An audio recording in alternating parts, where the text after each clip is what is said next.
Bonjour, aujourd'hui nous allons découvrir les crises religieuses du XVIe siècle que l'on appelle aussi la Réforme. L'humanisme a ouvert les esprits sur la Bible et sur les textes anciens que l'on peut désormais lire plus couramment grâce à l'imprimerie de Gutenberg. Je rappelle que c'est ce livre qui a été le premier imprimé par celui-ci.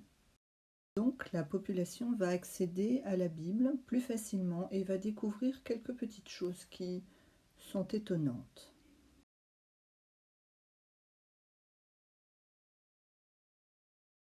Les humanistes vont donc découvrir assez rapidement que les prêtres ne savent pas forcément lire le latin et ne connaissent pas bien la Bible.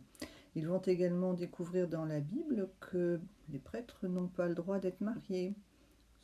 Or, ils vivent pour certains en concubinage avec femmes et enfants. Et ils vont découvrir que le paradis ne s'acquiert pas en achetant des indulgences. Vous avez sous les yeux un document qui a été imprimé d'avance, qu'on appelle une indulgence, c'est-à-dire le rachat des péchés, ce qui signifie, souvenez-vous de vos cours du Moyen-Âge, que si on n'a pas fait de péché, on peut aller au paradis. Ce papier est une indulgence imprimée. Il n'y a plus qu'à compléter le nom du bénéficiaire de la place au paradis.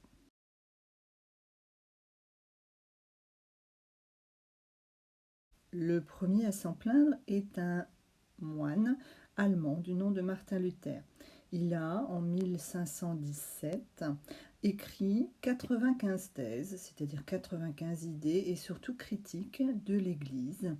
La plus importante était effectivement les indulgences, grâce à l'argent desquelles le pape peut se permettre de bâtir une immense basilique à Saint-Pierre, et donc Luther, entre autres, va critiquer cette richesse.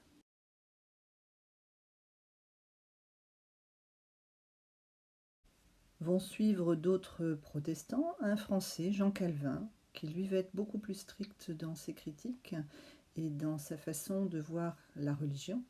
Il est français et lui va être invité à partir du royaume rapidement lorsqu'un jour il va faire placarder sur la porte du roi dans son château une critique de la religion, ce que François Ier ne peut pas autoriser bien sûr, et c'est un roi très chrétien.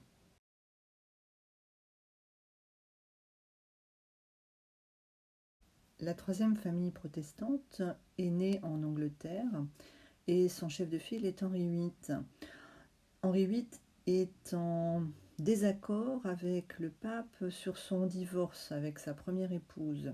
Je vous raconterai ça dans une autre vidéo, car il y a beaucoup de choses à raconter sur Henri VIII et ses femmes. Vous le remarquez, il en a eu 6.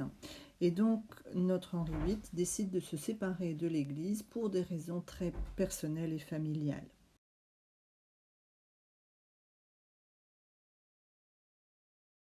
Et donc l'Europe se retrouve au milieu du XVIe siècle divisée en 4 religions. La première étant la plus importante, les catholiques, et la deuxième est divisée elle-même en 3, les luthériens, les calvinistes et les anglicans.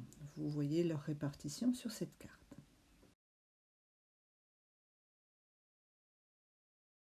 Je vous ai mis ici l'intérieur d'un temple, c'est le lieu de culte des protestants, calvinistes à Lyon ici.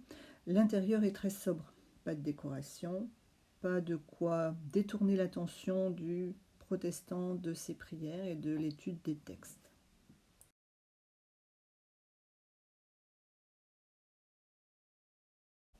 Dans un premier temps, le pape à Rome va très bien recevoir les critiques de Luther et va comprendre qu'il y a des choses à changer. Les prêtres sont ignorants pour la plupart, il va donc créer des écoles pour les prêtres qu'on appelle des séminaires. Ces prêtres feront désormais 7 années d'études, apprendront plusieurs langues anciennes, dont le latin bien sûr, et seront donc bien formés. Ils auront désormais obligation de rester célibataires, mais le pape ne va pas en rester là. Il va également essayer de refaire revenir la population dans les églises, population qui était attirée par le protestantisme, où les cérémonies sont elles en français. Et donc pour attirer la population dans les églises, ils vont inventer, ces papes, une nouvelle forme d'art qu'on appelle l'art baroque. L'art baroque est chatoyant, plein de couleurs. L'art baroque est plein de mouvements aussi, vous le voyez sur ces différentes photos, et va toucher aussi bien les églises que les bâtiments publics, que la peinture, la sculpture. Et donc c'est par cet art de propagande, cet art qui fait de la publicité à la religion, que l'Église catholique espère que les chrétiens vont revenir dans l'Église catholique et ne plus être attirés par les protestants.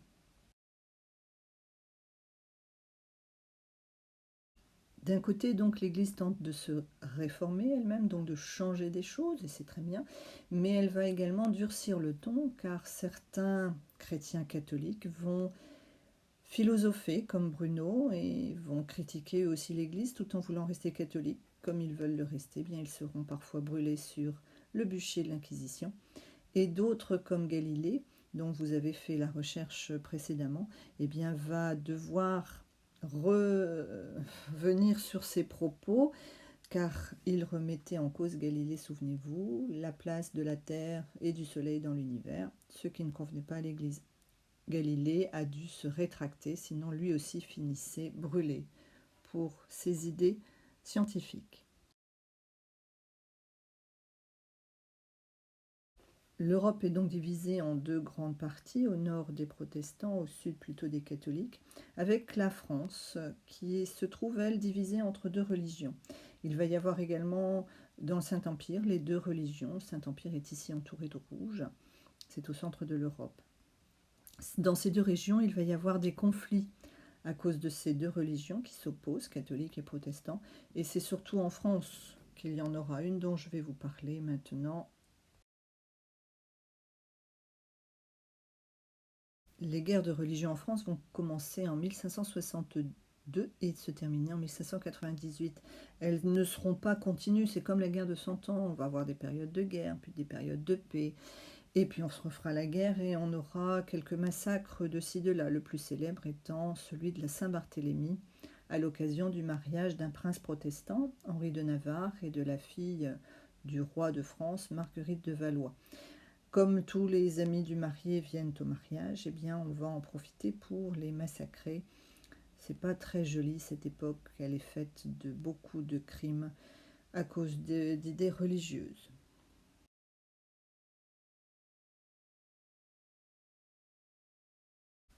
Les guerres de religion en France vont prendre fin quand notre roi Henri IV deviendra roi. C'est le Henri de Navarre, à l'occasion duquel le massacre de la Saint-Barthélemy a eu lieu, qui a fini, je vous l'expliquerai plus tard, par devenir notre roi de France. Et comme c'est un ancien prince protestant, il a juste envie d'une chose, mettre fin aux guerres de religion.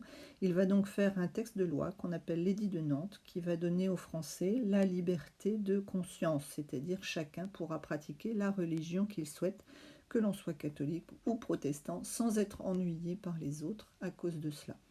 Il met fin aux guerres de religion et démarre une ère de paix entre ces deux religions à l'intérieur de la France.